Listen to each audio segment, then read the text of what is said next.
Panther people, what up? Bryce Young and David Canales gave us exactly what we needed. Go down and watch Panthers Bolts with Phil Perkins. Before we get to Bryce Young doing his thing in the preseason finale, I got to give a shout out to you guys. Panthers Post. I know it's not like the other channels out there. It's not even, I think Pat McAfee gets this in about a minute. But Panthers Post has been around since 2020. I started this during the pandemic. I was super bored. The Panthers traded for Sam Darnold. No one gave a F where I'm at in Southern Ontario about that. So for some reason, something compelled me to turn on my phone, talk about it on camera, and here we are. Almost 6,000 subs later, and now officially over 1 million views since I started.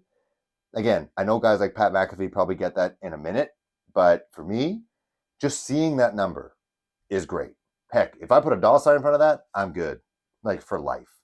And so I want to thank you guys, the viewers, coming back, listening to a guy from Toronto talk about your Carolina Panthers. And I do not take this role lightly. I love it. I really do love it. It's like therapy to me. I think also fans out there who don't live in the Carolinas resonate of being fans with this team, being probably the only person in your community who likes the Carolina Panthers. You were super sad when they lost in 2015. You were super happy when they got Bryce Young just a couple years ago. You're super happy. You're talking to people about process, putting people alone. What the hell you're talking about? So you guys, I do this for you. I keep thinking to myself, even when I had 10 subs, I'm like, heck, if we had 10 of us together in a bar, that's a rowdy crowd. Now we have over 5,600 subs. Imagine that that's a concert. That is a legitimate concert that we could all just hang out, watch the Panthers, and groan together and cheer together. That'd be the absolute best. Shout out to other Panthers content creators. We are sick people. We are gross. Like, I don't know what it is, but probably in my second or third year, probably when Bryce Young got drafted, the amount of Panther content creators has gone up. We're sick. We must have a sick sense of humor because this team has not been good for quite some time. And for some reason, there's people out there who are volunteering to talk about this team. But shout out to Rashad and Dave from PNP. They were so gracious to me, still are gracious to me. I feel like even if I live in a completely different country, I get invited to stuff. And so I've always appreciated that. Aaron from Unnecessary Bluntness, I get smarter every time I talk to him. I get more stylish every time I talk to him because me and him are the vintage heads out there, always searching for that good find out there, thrifted. Ben from Keep Purring, that pod's great. Make sure to listen to that. He's awesome, fellow dad. I think everybody in Panthers land is a dad. And he's great. He's helping me get a 47 brand hat because they don't ship to Canada. So he's always awesome. He's a great guy to talk about merch too. And it's so fun watching his channel evolve as well. Edgar Salmingo, who should be having a podcast because he's on everyone else's podcast. He makes everybody smarter. He's the absolute best. Another guy, Panther fan in Southern California. So make it make sense. But he's always the absolute best, one of the best contributors out there. Some of the actual like professional people who cover the Carolina Panthers, Mike Cave from the Charlotte Observer. He is the only person I know who has like a conventional journalist job in sports media and comes and talks to YouTubers. He's the absolute best. Always available. Julian Counts from Locked On Panthers podcast. I still listen to his gosh darn show. It's a must view, must listen. I never listen to it before I record because then that's plagiarism. But he is a hustler. He's got a bright future, no doubt. I can't believe he's like just 30 or 31. My hope is that the gosh darn team turns things around and we actually have some fun together. Carolina Panthers, they beat the Buffalo Bills 31-26. That score doesn't matter. What really matters is 6 for 8, 70 yards, 4 yards rushing, touchdown, no injuries. That was Bryce Young's stat line in the one and only drive that he had for Dave Canales and company in the preseason finale. That was the best thing I could have seen. Now the legitimate hype for the season is here. I was super jelly getting FOMO from Chicago Bears fans seeing Caleb Williams do his thing to get them jacked up for the actual regular season. We didn't get that joy. No, we get Jack Plummer, which is fine. But we did see the resurgence of Terrace Marshall, who might not be here for long. But Bryce Young exceeded my expectations. This is from what we understand now, his fourth offense, because apparently they changed it 3 times last offseason. This is his fourth offense, third coach, and it looked like he had complete control of the offense. It looks like this team is the receivers did him favors. How many times last year did we see receivers just fail Bryce Young where he threw them perfect balls?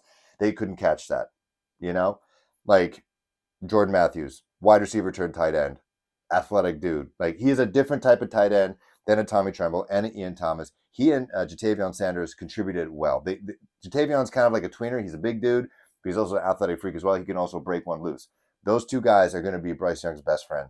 The offensive line gave him time. And when he didn't have time, it looked like he was calm, cool, and collected, a la Russell Wilson 1.0 in his first couple years with the Seattle Seahawks. He had complete control of the pocket. He knew where everybody was. And then it seemed like he had to move before the defense gave him anything when it came to scrambling. Like during that 4th and 3, when he converted to Deontay Johnson, who made his appearance as well, looking great in process blue. Everyone looked great in process blue. He kind of bob and weave, literally did the carbon copy of the Caleb Williams, which was a carbon copy of Bryce Young last year. Either way, the clip that everyone was raving about with Caleb Williams during the preseason against the Bears, against the Bengals, Bryce Young literally just did that. Rushed for about 4 yards. Man's got to learn to slide. Helmet-to-helmet contact. That would freak me out, but he got up. The man, knock on wood, is durable. I don't know what it is. I don't like, maybe, big man falls hard type thing. Small man, just compact. It's tougher. I don't know. They're just tighter. I don't know.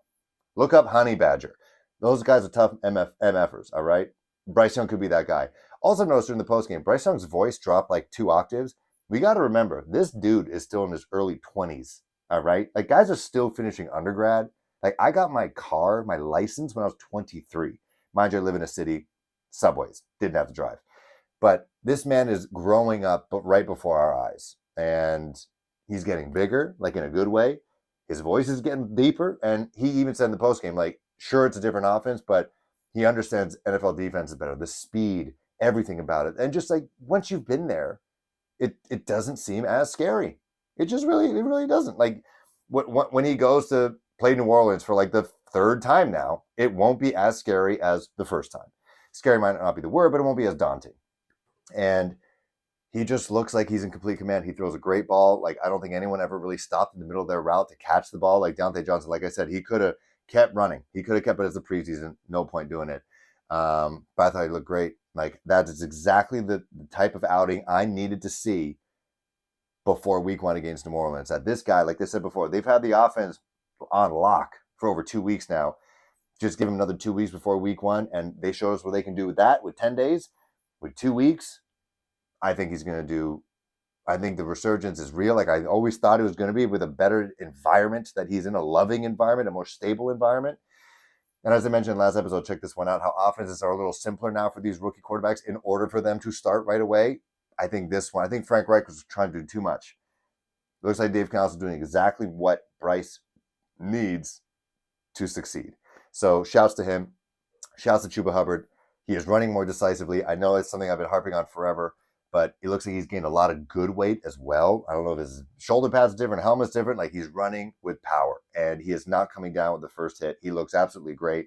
I'm excited for him. I'm excited for a Canadian starting running back, man. Like, him and Jonathan Brooks is going to be great. It's going to be freaking great together, back to back. Like, you wouldn't want to tackle those guys late in the game. Also, Terrace Marshall, we've seen him in his resurgence. I would love for him to contribute to this team, but it seems like he's going to contribute in another way.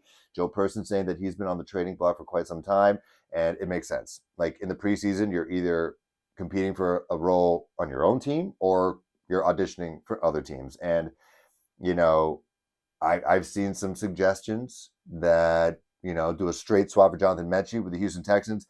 I mean, if it makes the Houston Texans better, fine. We're never going to have to see them unless it's in the Super Bowl. But if Jonathan Mechie can be an instant impact, like a home run hitter, because he's a burner, and obviously he's got the Alabama connection with Bryce Young, that'd be absolutely great. And he's also Canadian. So I would take that as well, double time.